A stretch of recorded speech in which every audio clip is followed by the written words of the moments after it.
चंद्रगुप्त मौर्य के गुरु और प्रधानमंत्री चाणक्य एक झोपड़ी में रहते थे। एक दिन एक मेहमान उनसे मिलने पहुंचा। चाणक्य एक दिए की रोशनी में बैठे कुछ लिख रहे थे। मेहमान के पहुंचने पर उन्होंने वह दिया बुझा दिया और एक दूसरा दिया जलाकर मेहमानों से बातचीत करने लगे।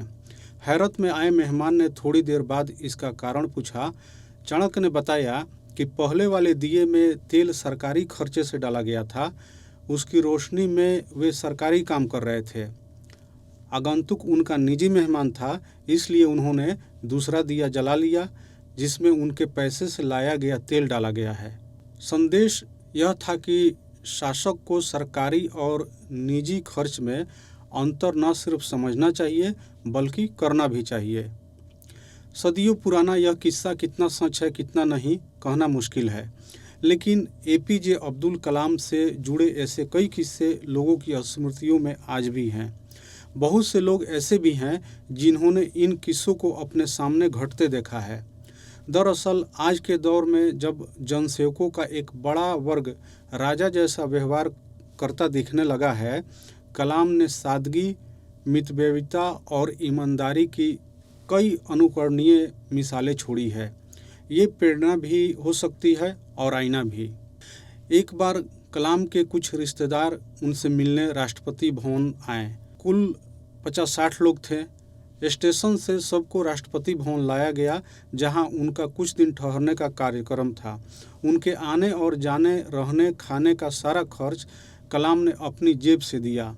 संबंधित अधिकारियों को साफ निर्देश था कि इन मेहमानों के लिए राष्ट्रपति भवन की कारें इस्तेमाल नहीं की जाएगी।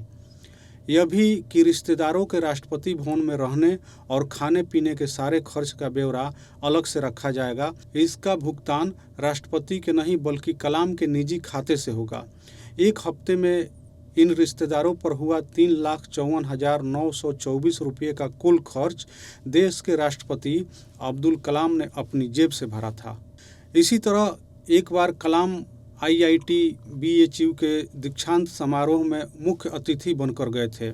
वहां मंच पर जाकर उन्होंने देखा कि जो 5 कुर्सियां रखी गई है उनमें बीच वाली कुर्सी का आकार बाकी 4 से बड़ा है। यह कुर्सी राष्ट्रपति के लिए ही थी और यही इसके बाकी से बड़ा होने का कारण भी था।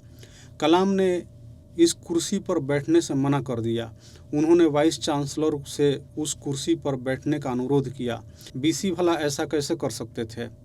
आम आदमी के राष्ट्रपति के लिए तुरंत दूसरी कुर्सी मंगाई गई जो साइज में बाकी कुर्सियों जैसी ही थी। कलाम से जुड़ा तीसरा किस्सा तब का है जब राष्ट्रपति बनने के बाद वे पहली बार केरल गए थे। उनका ठहरना राजभवन में हुआ था।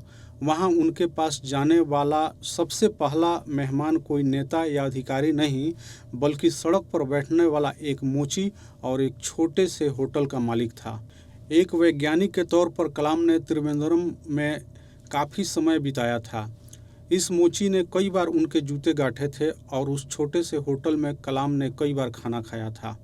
अपना कार्यकाल पूरा करके कलाम जब राष्ट्रपति भवन से जा रहे थे तो उनसे विदाई संदेश देने के लिए कहा गया। उनका कहना था, विदाई कैसी, मैं अब भी 1 अरब देशवासियों के साथ हूँ।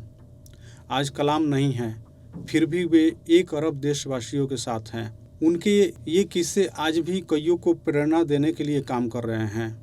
अब्दुल कलाम त्रिवेंद्रम में 20 साल तक बतौर वैज्ञानिक काम करते थे। उनका रिकॉर्ड था कि उन्होंने कभी छुट्टी नहीं ली, शादी भी नहीं किया, यहाँ तक कि बाल भी बहुत कम कटवाते थे। जो काम वो करते थे उसमें इतने व्यस्त रहते थे कि उन्हें फुर्सत ही नहीं मिलती थी। उनके पिता का शायद रामेश्वरम के आसपास एक बुक स्टोर था। पिता इनसे गुस्सा रहते थे क्योंकि घर कम आते थे और शादी नहीं करते थे।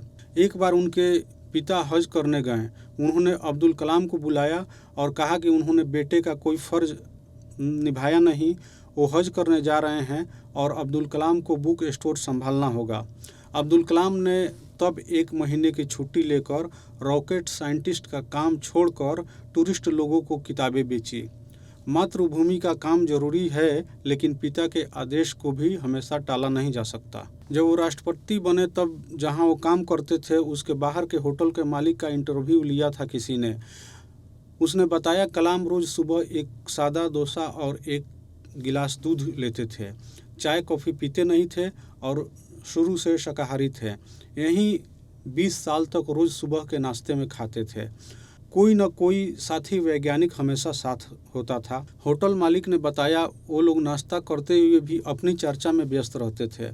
20 साल में एक भी दिन किसी बात को लेकर होटल मालिक से शिकायत नहीं की।